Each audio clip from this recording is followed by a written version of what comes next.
Welcome to part 3, my tarot fans. And I lied. We're going to bring out the mystical medleys because I think this is a great deck for Louis. We're going to be looking at what's going on with Louis right after this.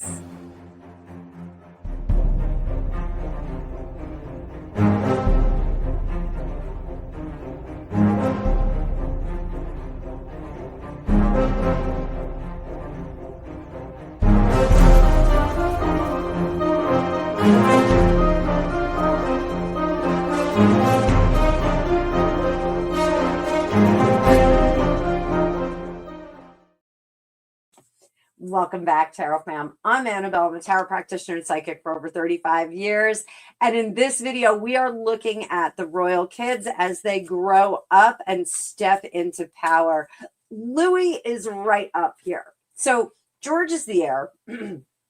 Charlotte is likely to become the king, King George's strongest ally.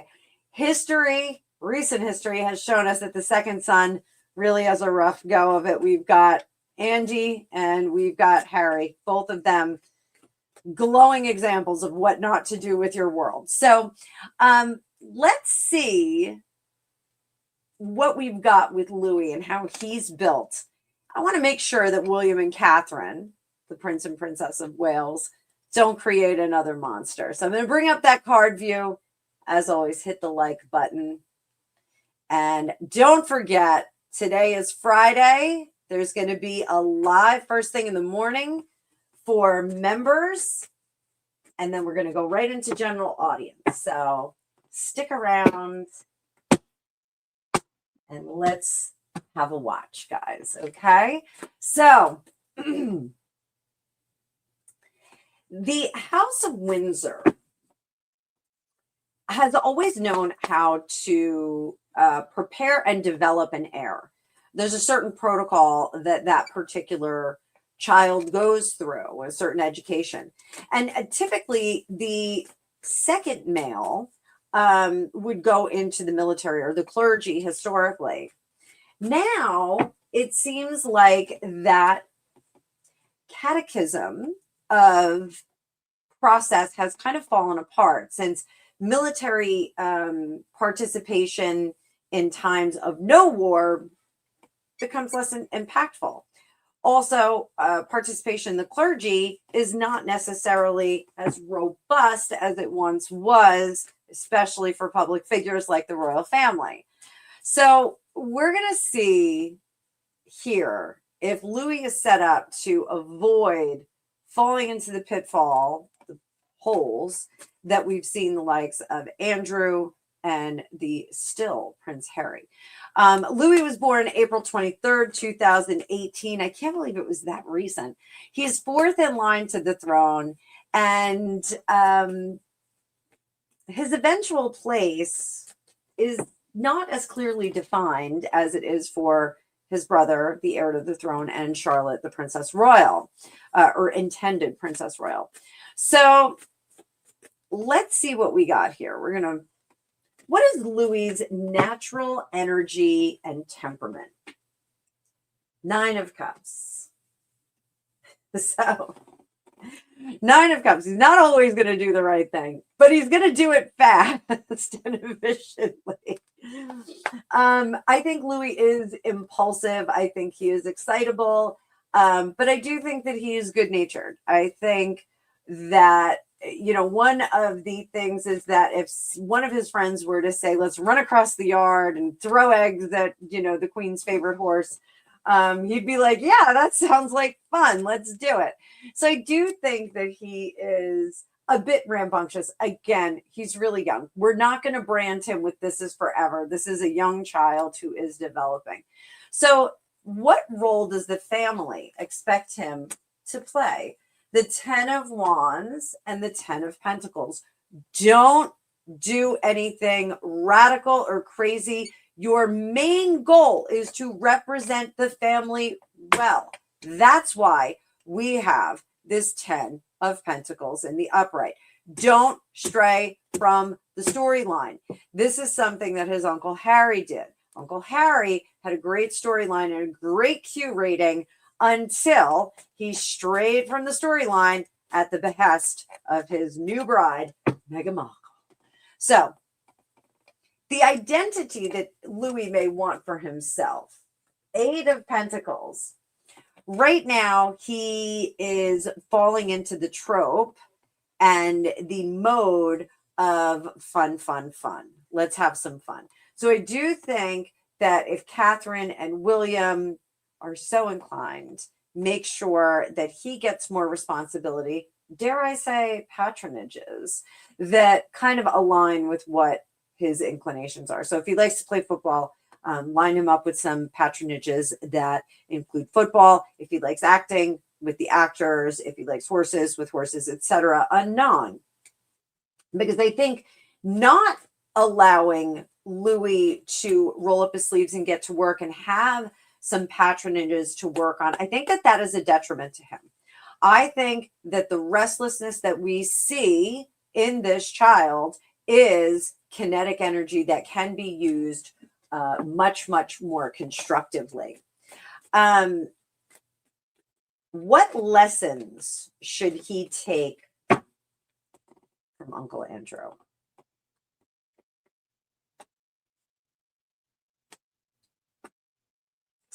That straying from the confines of the cloistered royal family and residences is not always in your best interest. And we know this from Andrew because Andrew was involved with, everyone knows him, Jeffrey Epstein. You know, he strayed too far from the flock and those secrets did escape. What can he learn from Harry? You know, when I read for Harry, a lot of the time I get this Five of Cups card here. When the wedding was happening, we would get this Four of Cups. It's kind of like, oh, what should I do now kind of energy. But with that Five of Cups, and if you look at the card, it's looking in the mirror at the past, but facing toward the spilt milk. I know it's red. It's either wine or blood. No one knows. No, people do know. People have different opinions. But here, it's focusing on the things that are lost and not on the good things that are had. And that, I think, is a great message in terms of Louis' experience through Harry. Because Harry has been crying about all that he does not have. He has no privacy. He has none of this. He has none of that. Now he has no privacy, no money, no privacy at all. You know, he's just, you know, he's asked for the wrong things. And so I think gratitude is something that Louis is being urged to take away from the Harry situation, that we should always be grateful for the things that we have. So if you haven't taken the time to be grateful today, take this moment to be grateful for something that you have. For me, I am grateful, obviously, for my family and my pets and our wonderful life that we have over here, but also for all of you. I am very, very grateful for all of you coming and watching my videos and liking and sharing and subscribing and coming to all the lives. So thank you. So take a minute and just be a little bit grateful in the moment. So what is his future?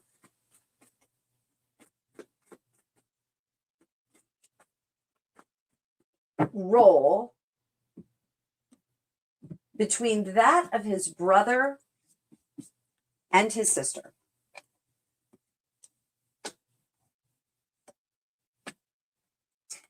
Now that is super, super interesting because I think that Louis is going to, and I am going to make a prediction right now. I'm sorry, guys. Louis has a discerning mind later. It is developing now of knowing the difference between right and wrong. It is perhaps Louis that studies law, or not law in the traditional sense, but the concepts of law and as they apply to the royal family. He seems to have or will develop a keen interest in what is right and wrong on paper and in action. So, very cool. If he went and studied law, I wouldn't be surprised from this spread. But I think that he will be one of the guys who says, nope, George, we can't do that. We're not able to do that. We can't order this decree, or we can't do that thing because this particular law says it, which I think is really cool. He almost becomes like an encyclopedia of what we can and can't do. That's not to suggest that George is going to be making any wild moves legally. But it does seem that he becomes this interesting component of the royal court. So the three siblings together, I just want to take a look. This isn't on my list of questions, but the three siblings together as a unit, how do they function as a unit? How do they function as a unit? Five of Wands and the Knight of Cups. There is going to be some discourse and some friction of opinions, but it's actually very good. Five of Wands can be collaborative thought and collaborative friction, which is good.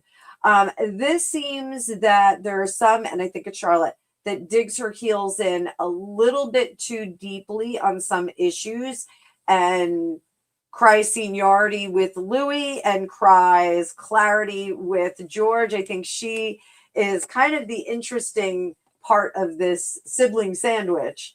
I think she is a bit more opinionated and demonstrative than the others. And I think she does make some mistakes of kind of treating Louis like a baby into the future. But I like the friction between the three of them. Will they become a royal triad that is interesting? Yes. Yes, yes, yes. Defenders of the faith, indeed. Not necessarily the faith, but I think defenders of the people, of the Britons, I think is truly what the three of them are going to do. The theme of George's reign of a monarchy for people, I think they will be bolstering that and really driving it home. There is going to be a lot of PR with the three of them, showing a collective solid unit. And I like that. That's something that I think we're going to see in coming years. So just a couple of hot points on him. Are we going to see the same amount of freedom that was allotted to Andy and Harry? Are we going to see the same kind of freedom? Emperor in reverse. Let's see about that. Six of Cups. No, they are not going to let Louis run off into the service and act a monk when he's in, far reaches of the world, wherever they may be. They're not going to allow that. What are they doing to prevent it? Happy Squirrel. They are leaning into the things that Louis is good at. They are maximizing his strengths. I think that that's really a good thing. Does humor, a la Mike Tyndall, does humor become a big aspect of Louis's personality moving forward? It is. It's going to be coming out. I do think that to date, it has been going in a little bit of a crass, randy direction.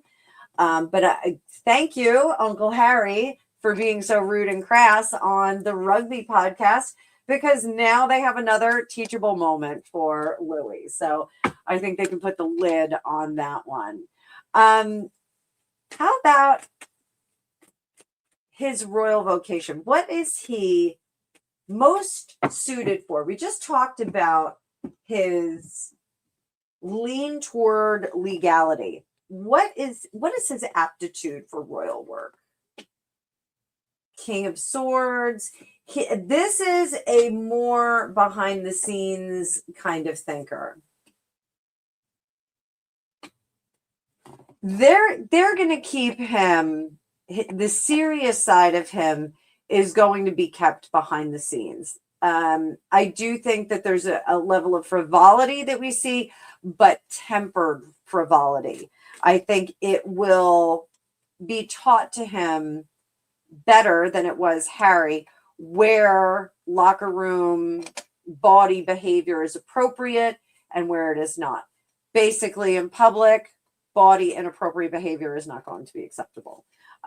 They will have a few well-timed jokes that are going to be easy to drop. That being said, I do think that Louis has really good comedic timing. I think he is really funny and naturally funny. Love naturally funny. I think he's gonna be quite charming because of that.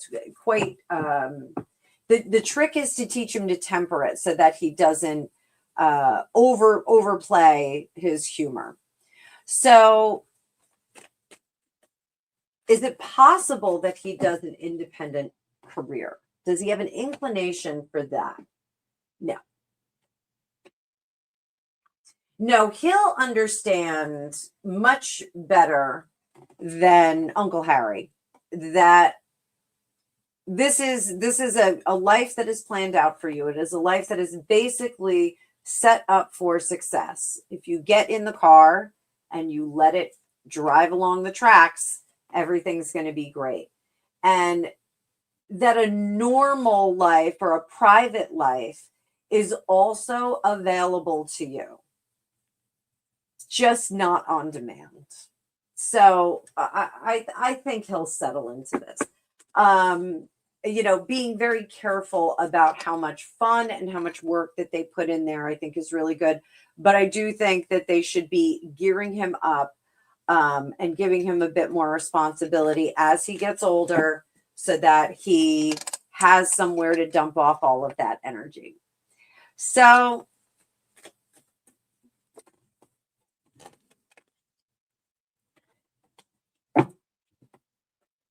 archetypally, is this a really formidable triad of royals? King of Cups. Yes, other people aren't going to like it.